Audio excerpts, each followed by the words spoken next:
देख पार्वती, लड़कियां पराया धन होती है, जितना जल्दी उन्हें घर से विदा कर दे उतना ही अच्छा होगा।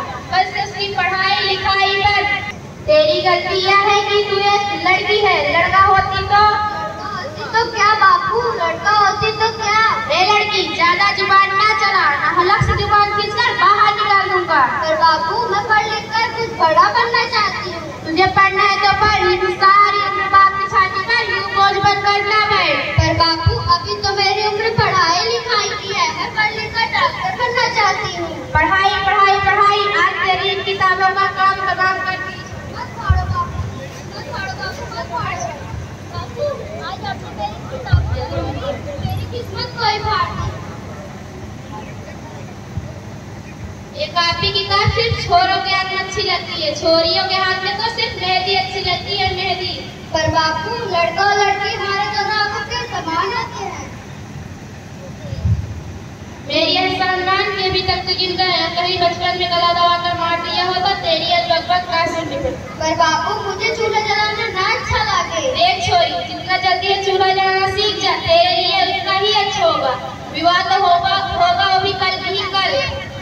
अगला जीवन तेरी यही कहानी, आंचल में है दूध और आंखों में है पानी। मुझे माफ कर दे मेरी बेटी, मुझे माफ कर दे, तेरे बापू की जिद के आगे मेरी एक ना चली। मुझे माफ कर दे मेरी बेटी, मुझे माफ कर दे। इस प्रकार मात्र 9 वर्ष की आयु में आनंदी का ब्याह गोपाल राम जोशी से हो जाता है। बाल विवाह एक सामाजिक अपराध है और इस अपराध का शिकार होना पड़ा आनंदी को। 5 वर्ष बाद 14 साल की उम्र में आनंदी ने शिशु को जन्म दिया। देखते हैं आगे क्या होगा। इसका शरीर तो अंगारों की तरह तप रहा है, इसे तो बहुत तेज बुखार है। माधव, माधव, आप भी कुछ बोलते रहते। जल्दी से जाओ, बेटी को बुला के ले आओ। जी बुला कर लाता।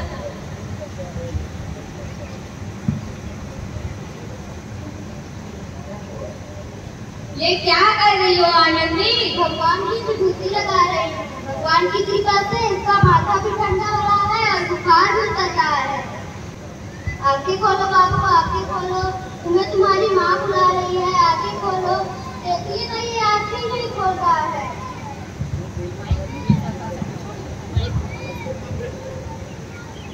आप चुप क्यों हैं? अब हमारा बच्चा कभी नहीं आंखें खोलेगा आनंदी। नहीं भगवान, मुझसे मेरा बच्चा छीन लिया। नहीं, मुझसे मेरा बच्चा कोई नहीं छीन सकता। नहीं, पागलपन मत करो आनंदी। माधव, माधव, कोई नहीं छीन सकता। नहीं,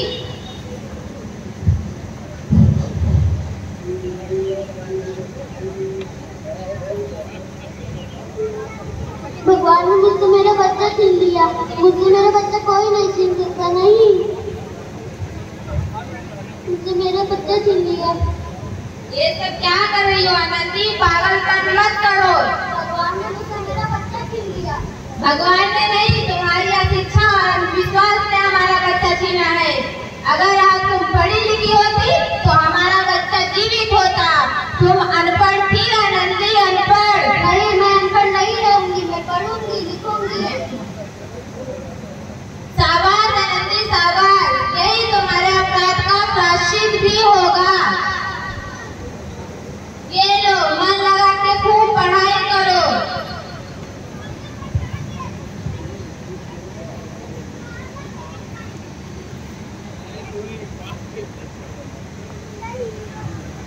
ये लो आनंदी, तुम्हारे 12वीं का परिणाम आया है और तुम पूरे कॉलेज में प्रथम स्थान लाई हो। क्या मैं पूरे कॉलेज में प्रथम स्थान लेके आई हूँ? हाँ आनंदी, हाँ, तुम पूरे कॉलेज में प्रथम स्थान लाई हो।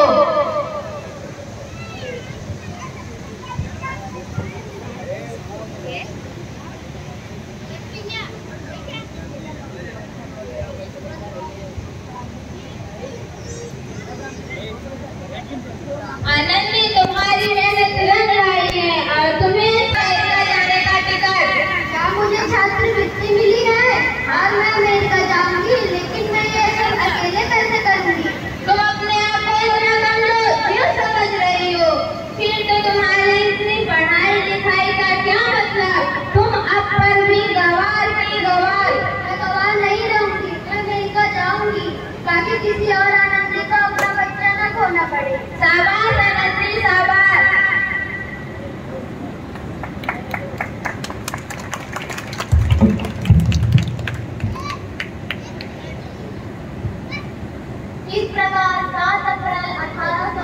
शादी को आनंदी अमेरिका के पेंसिल्वेनिया के लिए रवाना हो गई और 3 साल बाद डॉक्टर और मेडिसिन की उपाधि प्राप्त करी। और इधर आनंदी के पिता की तबीयत बहुत खराब है। देखते हैं आगे क्या होगा।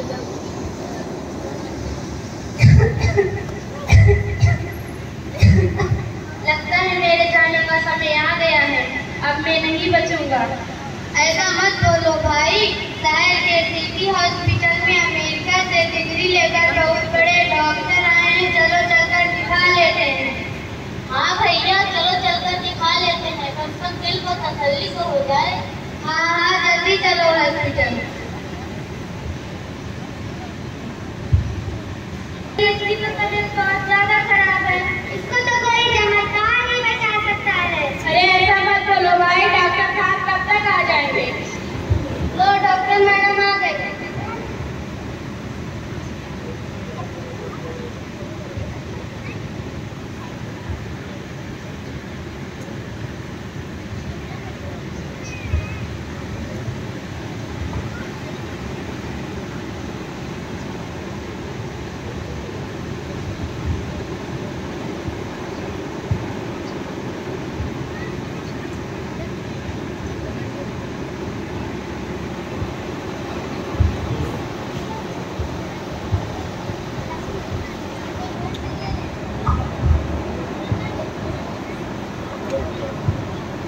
मैं यहाँ पे इंजेक्शन लगाती हूँ, दवाइयाँ भी लिखती हूँ। इसे मेडिकल स्टोर से ले ले।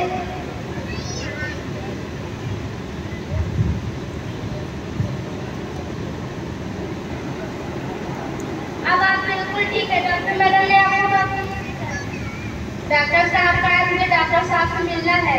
डॉक्टर साहब नहीं, डॉक्टर मैडम बोलो। डॉक्टर मैडम, ये लो डॉक्टर मैम। आप डॉक्टर मैडम, आपका बहुत बहुत धन्यवाद। आपने मेरी जान बचाई। इसके बदले में दरअसल आपको क्या दे सकता हूँ? वचन चाहिए। मेरी बेटी आनंदी डॉक्टर। हाँ बापू, वही आनंदी जिसके बचपन में हाथ पीले करके सारी जिंदगी काली कर रखी थी। मुझे माफ कर दो मेरी बच्ची, मुझे माफ कर दो। बापू, मैंने तो तेरा एहसान चुकाया है। याद है ना वह एहसान? बचपन में तो आपने सुना के जिंदे नहीं मार डाला था। मुझे माफ कर दो मेरी बच्ची, मुझे माफ कर दो। मैं तेरा गुनहगार हूँ। बापू, आपने ही तो कहा था केवल छोरों के हाथ में अच्छी लगती है किताबें और छोरियों के हाथ में तो सिर्फ मेहंदी अच्छी लगती है। सिर्फ मेहंदी। उपकार मानता हूँ तुझ जैसी बेटी का। मांगा तो तूने मेरी बराबरी का दर्जा मांगा, मैं तो वो भी न दे सका। यह सच है कि मैं तेरे माफी के लायक भी नहीं हूँ। मुझे माफ कर दो मेरी बच्ची, मुझे माफ कर दो। माफ कर दो आनंदी। क्या अपने बापू को माफ नहीं करोगी? सुबह का भूला शाम को घर लौटा, उसे भूला नहीं कहते। माफ कर दो आनंदी। बापू,